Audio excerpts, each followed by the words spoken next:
Hello and welcome back to the What's the Crack Bodybuilding Podcast, your weekly dose of bodybuilding crack from the Irish scene. Today, I have a special guest on. I've followed Mark now for, well, it must be 4 or 5 years. I remember seeing him in Vegas at Olympia, and I've been really impressed with his thought process, his methodology. Then obviously he's just out the back of his own prep. He's a coach because you form coaching as well, Mark.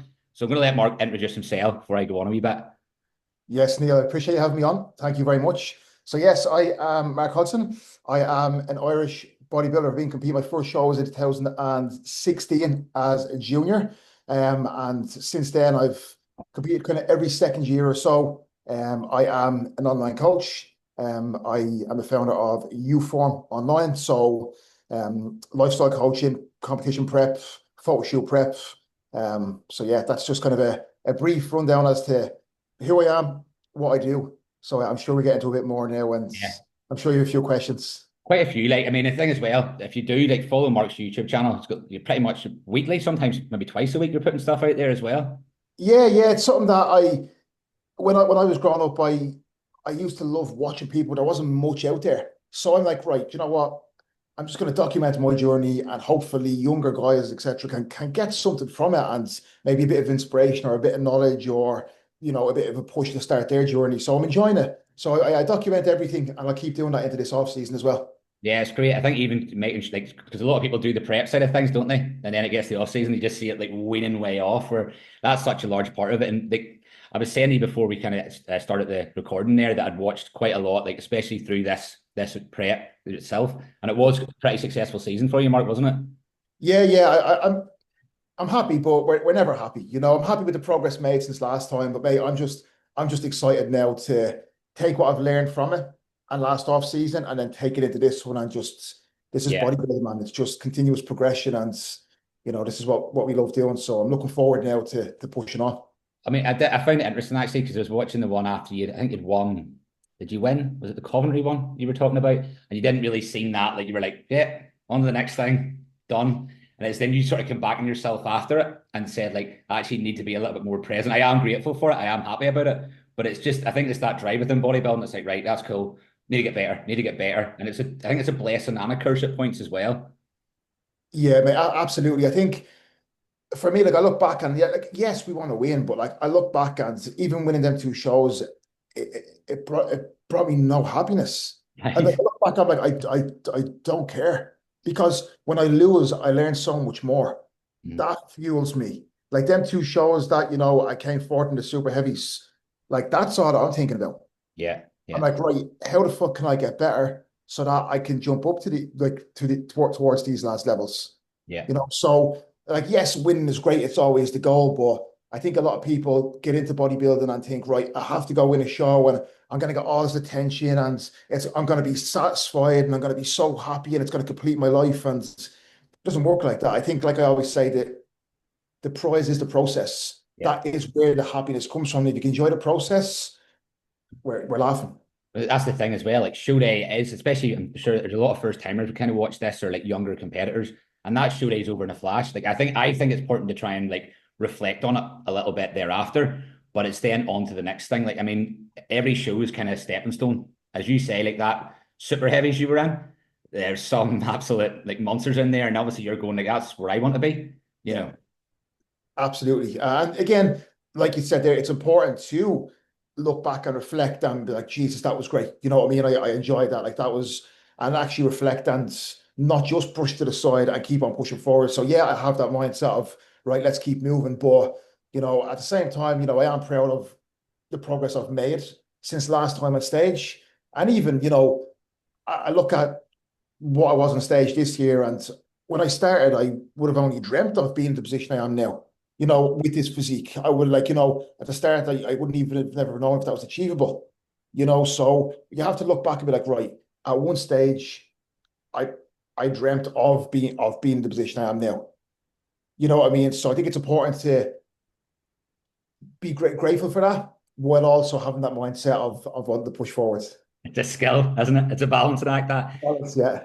Mark, what, talk about your season a wee bit, and you sort of say about the lessons maybe taken from it. Where could it go better? What would you refine sort of moving forward?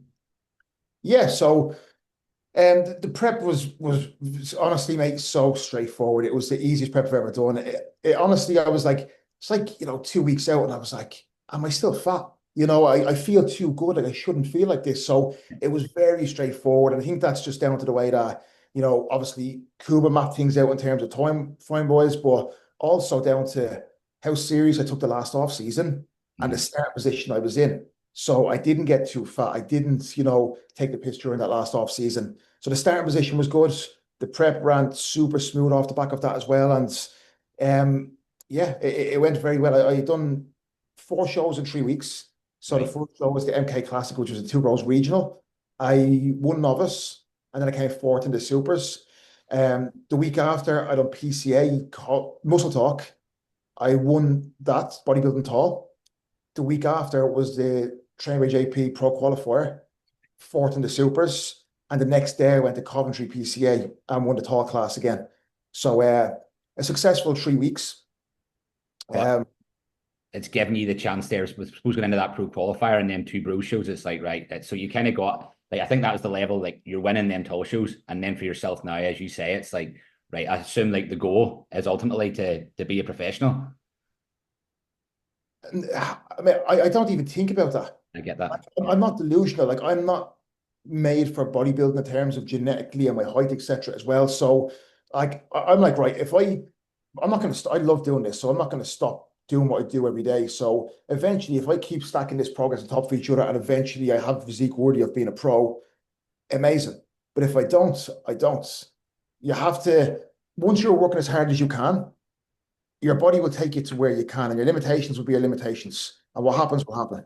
You know what I mean? So, like, do I think, right, this is me on the hunt to a pro cards? No, it's me on the hunt to make progress. Yeah. And if that takes me to a pro cards, yes, I have that drive, but it's not why I started this in the first place. Yeah, I know. I think that's a fantastic mindset for anybody getting into it because you see so many people, and it looks like this real quick leap to go right from here to here. People are jumping the ladder very, very quickly, or some are never jumping it at all. They're the ones you don't see. So I think people have this. I know when I've taken like first timers, they have this expectancy, like kind of win this show, and you're like, well, just make sure you nail your process. Really, that's it. And then, as you say, stack those days. Absolutely. I think it is important to have that mindset as well of, right, I'm going to win this. Yeah. Like even going into these shows, I like even the pro qualifiers, like my mindset was like, I'm going to win. Mm-hmm. I knew realistically I probably wasn't going to win. But if you go in with the mindset of, oh, I'm going to lose, you won't even work as hard. So I think having that mindset is fantastic, but just understanding that if it doesn't happen and that you don't win, it's okay. It's just a learning curve for you to push on and eventually win. So Yeah. having that mindset, but understanding it doesn't always work that way. No, like see with the one of the things I did notice and what you mentioned as well is like throughout your whole off season, I was like, this boy's still looking like the back. You can see the back detail, the majority of the off season, through the hamstrings a little bit as well. Midsection looked pretty clean, and I think like that was something I want to talk about because a lot of time you see these, these massive bulks and then these like real drastic diets as well. And I think that is starting to become a thing of the past. Like I know your periodization and stuff. That's something I'd like to maybe touch on a little bit and get a wee bit off. Yeah, so I think I've done the bulks or the gaining phases where we just kind of eat whatever and we get sloppy and we force feed, and I've been there, mate. I've been there, and I think the last off season I done, we stayed leaner, we stayed more responsive, and it was the most amount of progress I've ever seen. And it's more difficult, kind of staying that bit leaner and staying hungry off the back of a show as well. But it really has its merit, and I think more and more people are starting to understand that. And you will see more and more people now, even the people who were doing kind of dirtier, not dirtier bulks, but just gaining more body fat in the off season. Their methodology is slowly but surely shifting to like staying more responsive, staying a bit leaner, and realizing that they are getting more growth from that as well. It's hard because ego-wise, we want to be heavier, we want to be bigger, and we kind of equate being heavier to more muscle, but it doesn't always work like that because when we've done that, we diet back down.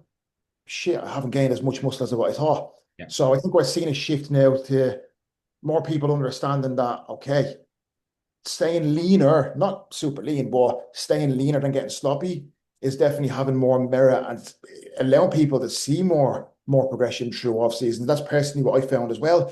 And that's definitely something I'm going to take into this off season as well. I feel coming out the back of the show, if it is controlled correctly and we stay that bit more responsive, you can ride that wave.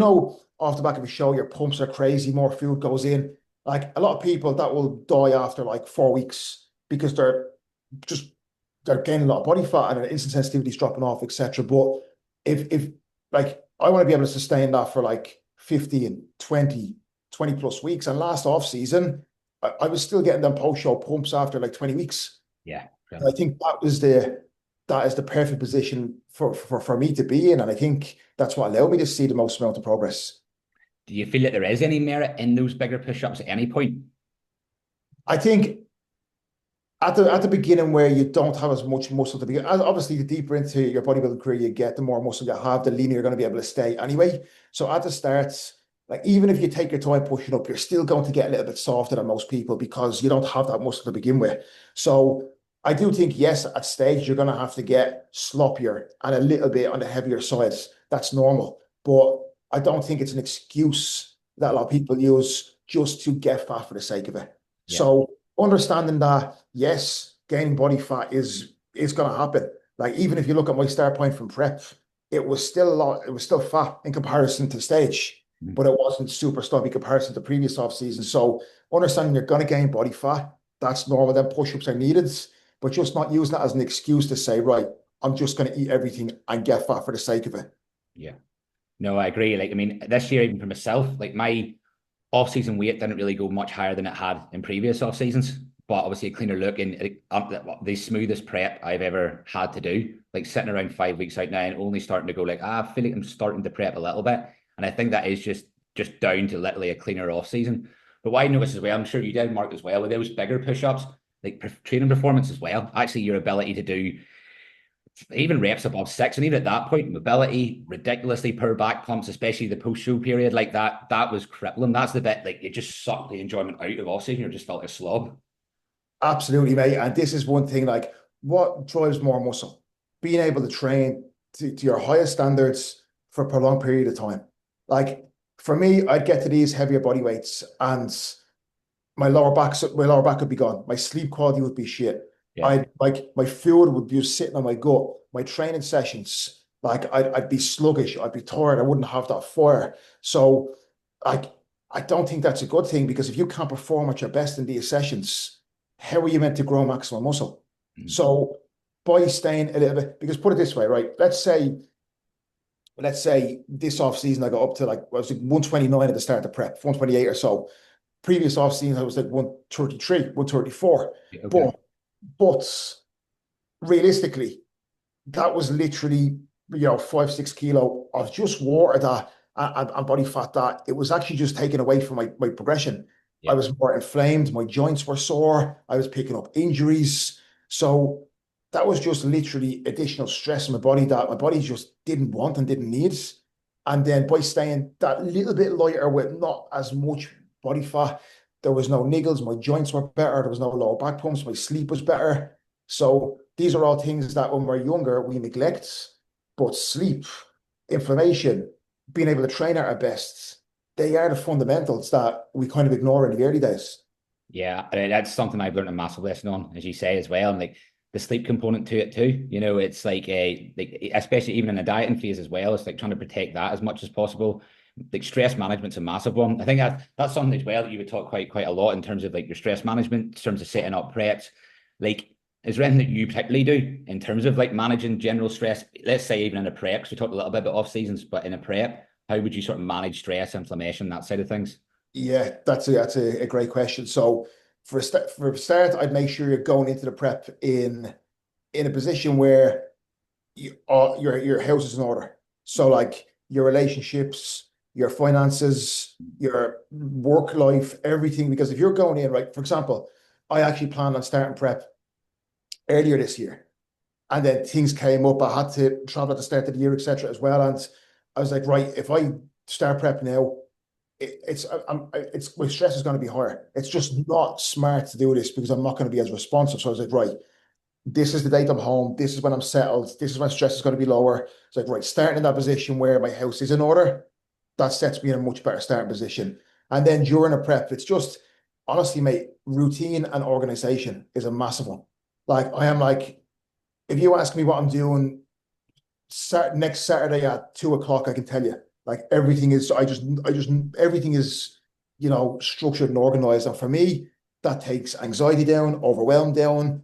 Everything is just calm because I know everything has a place. And I feel like for me, that keeps my stress low. It allows me to sleep better. And when stress is low, when sleep is better, that sees the most amount of progress. It keeps performance high. It keeps hunger signaling in a better position. You know what I mean? I think that's why it ran so smoothly as well. Now, stress management isn't about just like stress is going to happen. Life is going to kick you in the teeth even during a prep, but it's being able to just, it takes time as well to navigate that. So for me, I'm like, right, if something happens, can I control it? So is there something I can do in that moment? Like, do I need to have a conversation with somebody to sort something? If I do, I'm not fucking leaving that on the long finger. I'm going and doing that there and then. If I can't control something, if it's out of my control, right, stop. Don't think about it. Don't stress about it. It will sort itself out. But worrying about it now isn't going to make it any better. So that takes time. But just learning how to manage stress better, I think that's been a massive game changer for me. Yeah, I think that comes with maturity as well. Yeah, I yeah, found is letting things build up, and everybody's going to have their own way to deal with that. Like one of the big things that I've seen is that anybody that's been successful, that's been on this podcast, like they talk about routine and having that structure, and that is such an incredibly necessary part of bodybuilding, off-season prep, and something where people feel, I think, in the off-season too a little bit, is because that structure and routine that's so nailed in a lot of the time during the dieting phase just becomes very blasé when it comes to actually doing the business part of bodybuilding, which is building the muscle. yeah, absolutely. I think that's most people struggle in off season is that routine. And that's a big one. I think coming out the back of prep, just do everything in your power to try and keep that routine the exact same. Because if that routine stays and you continue that structure you have and that like productivity you have during a prep, if you continue that into an off season, stress will stay low, digestion will be better, appetite will be better, everything just runs smoother with a better routine. It's easier said than done, but again, these are things in bodybuilding that like everyone just thinks, oh, training, food, drugs, and nobody looks at like 1% the foundations, your routine, your structure. They're like everything breaks down without them. So if Yeah. you can have them nailed down, then everything builds on top of that a lot smoother. And correct, man, 100%. And I think the thing would be as well, I look at it and go, right, if you're starting to, I feel if you're doing a bodybuilding show, it's not like, it shouldn't be a one and done type of situation. It can be, but that's where I see like the people that really struggle post show after is because they don't have that goal. Like you're obviously going into your post show period now. And I'm sure in your head, there's very much a plan in place. It's like, this is how long I'm going to be in this recovery phase for. This is when I can't plan on competing. And that kind of structures your whole year, the year and a half. Like, how does that look for you now? So you've just come off stage. Like, do you know here what's the next 6 8 months going to look like? Yes. So last time I stepped off stage, I knew when I was going to step back on stage. This time I don't Yeah. because I want to see the progress I can make off the back of this first push and then reevaluate. But for the next, probably for the next like 4 to 6 weeks, we'll hold in like a reverse phase and a health phase where, anabolic super low on a cruise dose, obviously fuel trickling its way up, training intensity slowly ramping up as well. And then we'll hit that off-season point where cycle goes back in. We can really start full sending things in terms of training. And then we'll probably run that period for probably 20 to 24 weeks, Yeah. depending on the body's feedback, bloods, stress, that everything comes into consideration. But that's the plan. And then coming to the end of that, we can evaluate and be like, right, like, are we in a position where, like, have I made enough progress during that to prep, or is it beneficial for us to then go into another push, like another health phase, potentially mini cut, and then push up again? But yeah, I know at least the next 6 to 8 months ahead of me exactly what's happening. And I think that's key because that gives you that focus and direction. Yeah. Like it's interesting there in terms of like looking at maybe like a 6 month spell before going back into a contest prep. Like because obviously a lot of people will run them longer off seasons.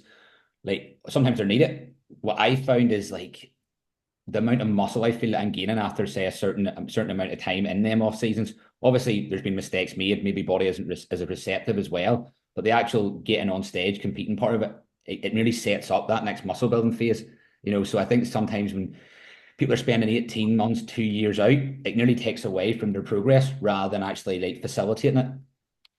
Yes, mate. And this is, I always say to people, if you need to build muscle, spend as long away from the stage as you can. And I think in your earlier days, yes, like if there's young girls who guys watching this, fucking spend time in off season, grow. But I think I've been competing, like I said, 2016 was my first show. So at this stage, them longer off seasons for me, I'm like, I have the process so nailed down that the amount of progress that I make off the back of a show into that first push, mate, it's more progress than I made in a 2 year off season before. Yeah. So I'm like, if I can really nail everything and make that much progress, I catch so much progress off it. And then preps for me don't take as much out of me anymore.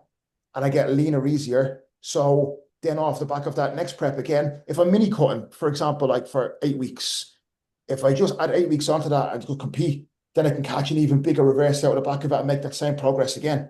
Yeah. So in my mind, this is kind of what I've learned from last off season. And in theory, like it sounds great, but like if I get to the end of this first push and I'm like, look, for where I need to be, I'm just still not big enough.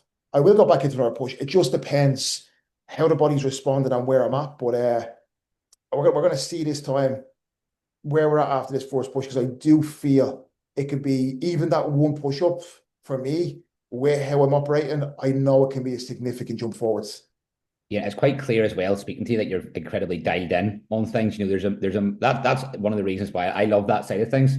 Like the science of bodybuilding, as much as often it's like it's shunned and put to the side. I think there's a place for both, but at the same time, like having that real thought process, like something behind it that stands behind it, rather than guessing your process, makes a big difference. And actually, that's something I want to talk about, because like with the podcast, you've had a lot of old school guys on, new school guys on, and it's a topic that kind of keeps resurfacing. So I'd just like to sort of hear like your take on this, like old school versus new school sort of methodologies that go into it. So what do you mean in terms of like So so I think with the training and nutrition, side of things as well, and the drug loading, I think training especially, because I like, you're with Cuba, who's very switched on, obviously to avoid taking quite a lot from him, and vice versa, I'd imagine too. But that like escalating training volume, all that side of things, rather than just going maybe work as hard as possible. yeah, so I think again it's in their younger years, fucking train hard, learn how to train hard, learn how to train with that intensity, learn how to actually contract the muscle. But the deeper into it you get, I've done all that. And I think at this stage, I like what I get from a set now, I probably would have needed 4 sets when I was like 21. Yeah. Does that make sense in terms of like what stimulus I'm getting from it? So as your kind of mature training age gets deeper along, yes, there's a bit more of a thought process behind that. And again, I've went in and I've just buried myself into the ground and just drop sets, rest pause, and just how much can I leave myself in a fucking hole here, basically.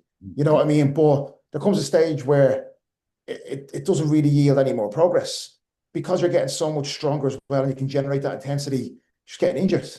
Yeah. You're just fucked after a few weeks. So I think for me, in terms of, and again, I have Cuba to thank for this as well, because even to this day, like I'm in the gym and like I want a full send and just do stupid shit. And he's like, Mark, come on. Mm-hmm. And anytime I do stupid shit, I get injured, or else I'm fucked for like 2 weeks and I look worse. Do you know what I mean? So it's like, I think that's having someone there to hold you accountable, when to push and when to pull, I think is important. But yeah, I think training wise, it doesn't mean we're not training hard. Yeah. It just means like everything, full range of motion, full control, accuracy. But I think people get like caught up in terms of, if you went and, for example, watched me in person train or watch Cuba train, like me watching Cuba doing a set looks a lot different to a video person, because you can see the muscle contracts, you can see the tension, you can see the intensity generated within that set that may not come across on a video. Yeah. So it's not that we're not training hard. It's just that everything, like there's so much fucking tension going into that set. You know what I mean? Everything is so accurate, because I don't want to do a set of like 12 and realistically 6 reps was my fucking shoulder working when it was meant to be my chest. Yeah, absolutely. It's just accuracy, being a bit smarter so that I can reduce the risk of injury, be more focused on what I'm trying to do. But don't get it twisted that it doesn't mean it's less intense. It doesn't mean that it's like not hard. It's just as hard, if not even harder, trying to stay that accurate on the muscle within them sets. Yeah, I mean, I think that's the thing. Is like, I mean, a lot of noise and a lot of swinging about can look very, very hard. Doesn't mean it's particularly effective compared to something that's has a huge amount of intent behind it. And I think that's where people get it twisted a little bit. Mate, I look back at, so I actually shared a video of my stories the other day of me hack squatting like 8 years ago. And I remember that these sets, like, and loads of weight, loads of noise. Like, I remember getting out of them sets and feeling nothing in my quads, Yeah. like my knees, my head, everything was fucked. But now, if it's like half the amount of weight, I'm destroyed after a set Yeah. because what I can get from that. So it's like it's so easy to just put loads of weight in the bar and bounce up and down and make it look intense, but there's a difference. 100%. Like, honestly, I don't I don't really listen to if people have something bad to say about anything. I don't listen, mate. Everything works. If you enjoy something, do it. I know what's working for me. What I'm doing is working, and you can see that from show to show. Progress is progress, man. If it's working for me and I'm happy, I think that's all I need. That's all the reassurance I need. I don't really pay attention to outside noise. Yeah. Yeah, absolutely, mate. Like, and what does training look like now? Because like, is there any areas that you're going, right, I need to bring that up? Is there anything like, and how are you specifying that if that is the case? Because I'm interested in like your programming side of things as well. Yeah. So I think at the moment, like, realistically, I just need fucking 20 pounds more muscle. And that's just the feedback I've gotten from all judges as well, is that look, everything is there. You just need more of it. Right. Oh, and like I think if anything, I want to see more arm, but I we don't have an arm day in at the moment because what we've done instead is we're training like 6 days a week. So pull, push, legs, rests. So what I've done is arms every day. Right. So biceps on the pull day, triceps on the push day, and biceps again on the leg day. So we're hitting arms every single session. And because we're training 6 days a week, that's a lot of arm work across the week. So eventually, if I need an arm day, I'll have one. But for me, because I need like a good 20 pounds more tissue, I'm like, right, well, why take away one of them days for just arms when I just fucking need to be bigger, a bigger back, a bigger chest, these big body parts. So if I can see my arms grow now with this more frequency with what I'm doing, great. It means then everything can still get hit with that frequency and I can just focus on everything as a whole. So I'm hoping that's the case. But what I've started doing is I've actually started pull days and push days with arms. So Okay. before I go into back, I'm starting with a bicep exercise. Before I go into push, I'm starting with a push down. So that's definitely different to what I've done before. And already I'm starting to be like, oh shit, I'm getting a bit more from this. But it's not affecting my pressing or my pulling. Yeah. So just a couple of little tweaks that we've made kind of going into this. But do you have any questions on that? That's kind of like The 6 days is interesting because you know a lot of people want to train a lot, but within that a lot of volume. So we're kind of looking going right. Well, yeah. how does that look within what's a leg day look like for you in a 6 day Yeah. split? So 6 days for honestly, mate, I don't have any clients training 6 days a week Yeah. because most people don't need it. But again, I think our volume is pretty low at the moment. So like a leg day. So we have legs today, right? So we have, let me see what today's session is. Seated hamstring curl, 3 sets. Leg extension, 1 set. Leg press, 2 sets. And then I have RDL, 1 set. Okay. Right. Yeah. Then I have obviously calves and then biceps, but it's not a crazy amount of sets at all because I know in 4 days I have to train legs again. So it's kind of rather than burying myself with a proper leg day that sets me out for 7 days, it just means that I'm having less volume in that session, but I'm hitting it more frequently. Yeah. Yep. Does No, that it make makes a lot of sense. You know, I've experimented with both of them as well. I was with Ross Byrne. He was a very big fan of like frequency across body parts as well, which like I enjoyed. But definitely, if you're thinking about it, like that total session volume has to come to where I can't imagine the intensity is any less that you're applying to that either. Exactly, mate. So people see that amount of sets, but again, like they're nasty. I'm gonna be fucked today after that many sets. So, and again, I think that what you said there, like enjoyment as well, man. I think it comes down to it that there's no right or wrong way. And I'm not saying that in the future I won't be doing like less frequency and more volume. There's 100 ways to skin a cat. And you see people doing like bro splits and loads of volume in a session, like 20 plus sets, but that's fine. Like, I think people have to understand that everything works, but what works for you and ultimately what do you enjoy as well? Because if I'm doing something and I, I, I, I don't like it, but it's working, I don't really want to stick to it. So enjoyment is a big one as well. And even if you know something is going to be more beneficial for you, if you're not enjoying it, we do this for enjoyment as well. And if you're not enjoying it over time, you won't be consistent and you won't put effort in over time. No, it's like I started to seem relate to that as well. When I did do that, it was like I know that this will work, but I cannot get myself into this. Now I give it ample time for sort of switching back to a slightly different take on it. But the enjoyment side, like you don't want to go so far to the one side that it's like I love it, but it's absolutely useless. But at the same time, there's a middle ground with it, and I think that's the thing for any of this like old school, new school, whatever we're going to call it, approach. It's like there's people want to find themselves sometimes in either end of the extreme because it sounds quite sexy, but there's usually some sort of balance point in the middle there.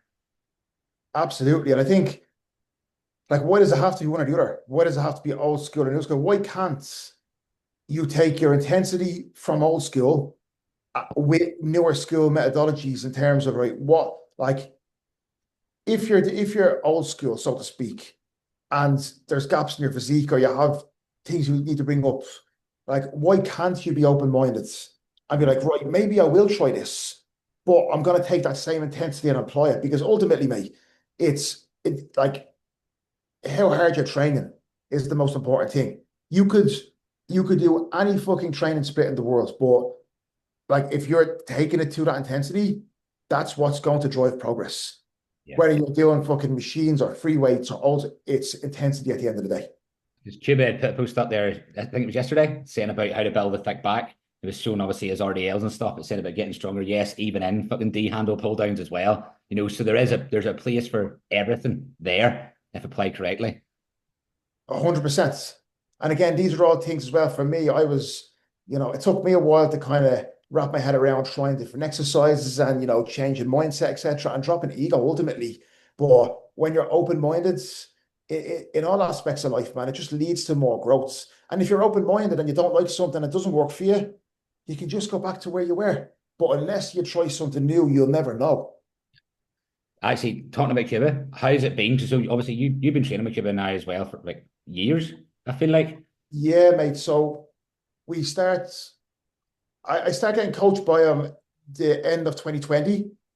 Then there was a few times where I was meant to go over to Ultraflex and stuff. I had to move over there at the start of 21. Then obviously COVID hit, so I went out to Marbella, spent a few months there, and then when I got back from Marbella, I was like, right, I'm gonna come over for a week. So I went over.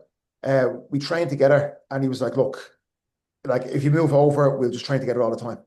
So I literally after that week went home, packed up my stuff, sorted the house, and the next week I moved over. I haven't left. Yeah.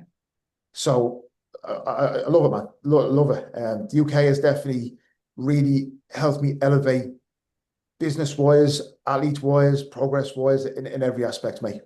Yeah, like I mean, have you taken a lot from him, in terms of like his coaching or like even how he sort of behaves as an athlete? Yes, mate. I like he's been a big mentor of mine. And credit's always given where it's due, and I've learned a lot in every aspect, not just bodybuilding, man, but business as well. Like, how he operates and routine was like, we're very similar anyway. So, like, mindset at the start would have been similar. And like, I was as locked in as I am now, but it's just little things that when you're around pro athletes, you're going to pick up things. You're going to see, not just cool, but other people in the gym as well. When you're in that environment, it just forces a level up. But yes, mate, it's with his mindset, I've always wanted to progress as well. As he progresses and his knowledge builds, etc., I'm forced to do the same. And I'm learning stuff from him, and it just forces me to continue elevating as an athlete, as a coach, with everything. And yes, we don't coach the same way because I'm not just because we train together and he's my coach doesn't mean we're the same coach. No, we coach a lot differently, but I definitely have learned a lot from him in the way he approaches things and his methodology, etc. as well. I think there's a huge thing in that, in terms of the environment you're placing yourself in. Like obviously you'd seen that as an opportunity to grow and just boom, went for it. And I think like over here in Ireland, like obviously you're living over in Rotherham now, is that right? Yeah, I live in Sheffield, but it's only like 20 minutes from the gym. Yeah. So like over here in Ireland, it's not as much like that. And that's one of the reasons behind this podcast too, is to actually try and create some sort of like environment, have people meeting up. It'd be great at some point if you were over again, we could do something like that, because I think it's so important to have people that are trying to lead in the industry like together, because it really raises the standard everywhere. And especially in Ireland, I'd really like to see that sort of come to prominence. Mate, definitely. It's a very niche industry. And at times I just don't understand why there's so much ego or people almost feel like people almost have a chip on their shoulder. Yeah. And they almost feel like they walk into a gym or like they're like, oh, this person is fucking looking at me funny, or like, mate, I don't understand why there's so much hostility sometimes. Just you're in a niche industry. Everyone is in this for the same reason. They love the process. They've probably got into this because they're fighting their own demons, and this is being their outlet. You know what I mean? We're all in this for the same reason. We're all doing the same thing. Just fucking support. Like supporting someone else isn't going to take away from your progress. No, not at You know all. what I mean? I think build each other up. You know what I mean? Not tear each other down when you're all doing the same thing. And I think Ireland is definitely getting better. I think there is slowly but surely more of a community feel, etc. as well. But just like drop the ego. No one's talking shit about you. Nobody cares. Like everyone just fucking relax and Yeah, for sure, nobody cares that much. Yeah. Like actually to talk about your business, to talk about your coaching there, obviously that's something that's really come up in the past few years as well. And I can see how you coach. I think I guess it's just the outside looking in. I'm not doing a full character examination on you, but like there is obviously elements of Cuba in terms of like that real knowledge base, that like precision with it. But there's also like a very personal element, I think, with your coaching from what I've seen. I've seen you like I think it really shows how much a coach cares and passion when I see you traveling the shows, like very much out of your way. It's something I very much tried to do as well, is to get to client shows, no matter what level they're at. Like how has the coaching brand sort of for you built over the past few years? yes, mate. So I love this. Everything about this lifestyle. And, yes, obviously the knowledge is there. Like a lot of us have the knowledge there. Get someone on stage, get someone in shape. For us, it's easy. We have the knowledge. But I think for me, it's more so like I like being part of people's journey. I don't just want to be like, right, there's your check-in, I'll chat to you next week. I want to be part of it. I want to live through my clients. I want to be that support system. I Yeah. don't just want to be someone who gives them their food plan, their training plan. So I like to build these relationships, and I'm very close with everyone. And then like all my clients are like, Mark, like I don't understand how you can kind of give me so much time if you have so many clients, etc. And I'm like, it's just passion, mate.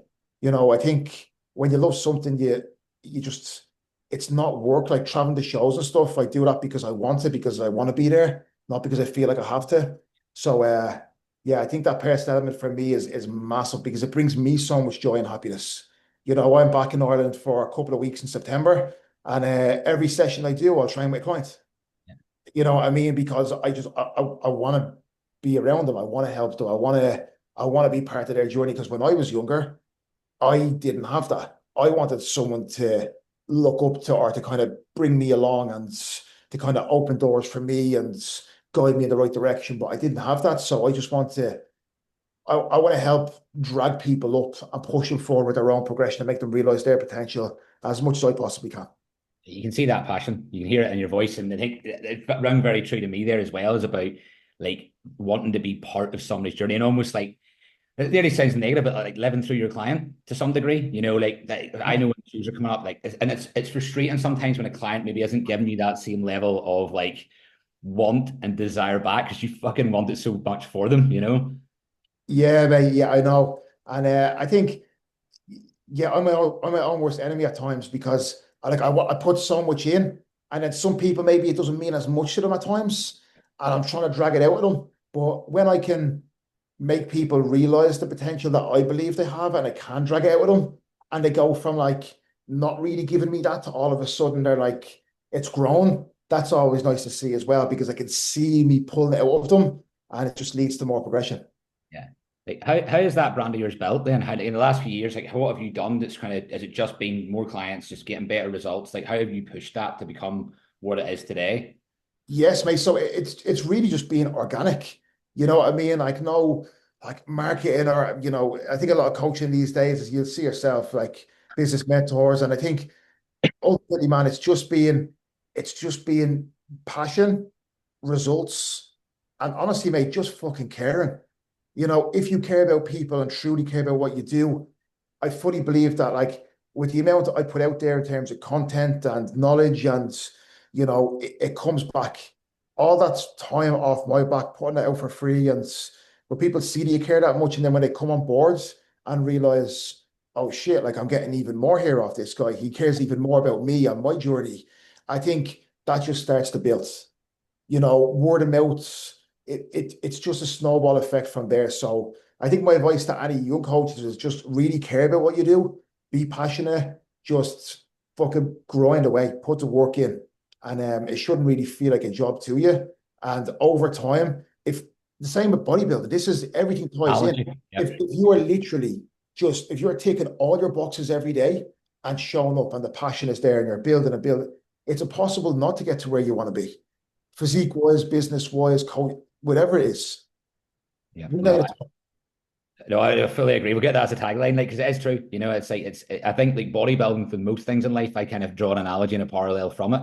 Yeah. It's like it kind of translates very well. As you say, putting that time, effort, and then sometimes it'll feel like you're getting nowhere with it. And then it's a matter of like looking at it slightly. I think maybe able to take a step back with your own bodybuilding, nearly treat yourself as a client or your own business and go, right, why is this not growing? What could I do better? I think that's you have to drop the ego to be able to do that sometimes. I think being self-aware is the biggest one. So like every day I will finish my day and I'll be like, right, like what can I do better as an athlete today? Can my sleep be better tonight? Could my meal timings be better? Like, could I have gave more to my check-ins today? Could I have done more for this client? Could I have done X, Y? And every day I'm evaluating. And like if I'm not getting better, if I'm like having like leaving a short straw on something, like, and I think if you have that mindset of every day wanting to level up, give a better service, be a better athletes, do it's like I said, it's impossible not to move forward. Yeah, yeah, yeah. And one thing I stole from you this year actually was the whiteboard sitting over there. I'd seen that. I thought that's a great idea because it just gives you something very tangible to go, right. That is what I need to do today. I'm going Yes. to do that off. And I've seen a few that come on and be like, I stole the podcast off you, or the whiteboard. I was like, no, you Yeah. didn't stop me. But we'll go with it. I, Was, I'm big on that, like whiteboards, like lists and stuff. Like I've a whiteboard and it has like goals for the year. It has like targets, like weekly checklists. I write things down, I tick them off. When they're written down, mate, they're fucking done. yeah, And I think that's a big thing. If I always say what's not measured or what's measured can be managed. You know what I mean? So if you have goals written out and things planned out, everything will be done. So whiteboards, get yourself a whiteboard, have it in fucking front of you, and seeing something every day, it just like every day just reaffirms in your mind what you're trying to do. yeah, the day's ticking down, attaching yourself to that goal. That was a big one for me, and it still is at this point, and it's something that I'll continue to do. Like lists have always been a big thing, but actually, like I think having that vision plan, like you said as well, like that, it becomes you to a point. Absolutely. And like I said, waking up every day and just straight away seeing that, it just kind of sets your mind on, right, this is what I'm trying to achieve. So you've no time to be negative when you wake up. You're like, right, shit, game on. Yeah. Mark, like I feel like I could talk to you for ages because there's so many like little things that I think we could nearly make a whole episode from. I was Yeah. very conscious in this one. I wanted to keep it like somewhat general, touching some points, but it'd be great to have you on in the future and maybe just have a podcast where it's like actually a particular topic and make it more of an educational one. But I like to round up a little bit with like a couple of deeper questions, more philosophical questions, right? Yeah, So yeah. what has bodybuilding given you? What's the main thing that it's given you? Everything. I know that's a broad answer, but man, like I'm sitting here, yeah, and like this conversation, like the house I'm living in, the laptop I'm on, like the joy I'm gonna get from today when I go and train legs, everything day to day has come through bodybuilding somehow. Not directly on stage, Yeah. but like the bodybuilding lifestyle and what I've managed to build from this, everything at the end of the day. So how much you put in is how much you get out, and I've been willing to put the work in, and over the last like 10 plus years, it's eventually given back to me. So Yeah. I owe it everything, mate, and that's why I put so much out there and put so much into it because it's given me everything. So I want to give back as much as I can. And that's a statement you made there. It's not just the being on stage, but that's probably one of the probably the right down the list actually of what it's given you and the reasons why you're in the position you're in. Yeah, You know, absolutely. Stage brings nothing, and especially when it comes to like even financially, etc. as well. Don't get into this if you're trying to make money from actually being on stage because it's not going to happen. it breaks you now. Like what was 2 rows? Was how much did 2 rows cost you to enter? Mate, it was like that qualifier was like £300 or something. It's crazy. Yeah, yeah. We're at NPC in Ireland here this year as well, so it's the week after. Are you about for that? No, what date is it? The week after, it'll be the 28th September. I'll be home, so I actually probably will go. I should get down. It's Limerick, like it's Yeah, deep. yeah. But what is the best even piece of advice that you've ever been given? Can be to anything, but like I suppose more bit bodybuilding related. Geez, man, you have to really think about that one, That's wouldn't on the you? spot one, so it is. I always, like I said, my little line is one day at a time. Yeah, I always say that, mate, and I live by it. Like I literally live by it. Like if I'm going through like that actually came from me like going through really bad times, like in my younger years, and like I'd wake up and I'd be like, okay, I just have to get through today. yeah. I just have to get through today. Mhm. And like I literally live by that. If I'm going through a tough time, if like just everything I do, if I want to progress, bodybuilding wise, business wise, personal wise, even if it's a bad time, like I said, just take it day by day. And I think if you put that into anything, just taking things as they come, break things down, and just look at today and do what needs to be done today, that will take you very far because you can literally repeat that every single day. I know that's not really advice, but that's one thing I live by. I think it is though. I think it adds class, because like you said as well, like it's those tougher times, like when you say your defeats there on stage, you will learn more from them defeats than you will from winning. And that's how much like, I think when you're going through more challenging times in life as well, is to go, I'm going to learn more about myself, as who I am as a person, as a man, as an athlete, as whatever, by going through those times and getting through them times. You'll become better out of it. I thrive off bad times. I know it's weird, mate, but when something bad happens, a lot of people panic. I fucking love it. And that's weird, but I know coming out the other side of it, I will grow. As difficult as it is, it only makes us stronger, as cliche as that is. No, Mark, that was class. Honestly, we'll definitely get you back on if you can, if you don't mind, mate, for another Yeah. I think maybe like a deep dive into something would be very, very good because I think there could be loads there you could pick apart as well, Wes. Mark, if people want to find you, where is the best place to actually catch you? Instagram, Mark Hodson _ U form. My YouTube as well, Mark Hodson. They're probably your two best bets. You will find links to my WhatsApp there on both of them as well. So if you want to drop me a message on WhatsApp in regards to coach or anything, just drop me a message. We'll have a chat. But yeah, that's your best avenues to get access to me. That's mate. No, I really appreciate you coming on. So please go and check Mark out there on his Instagram.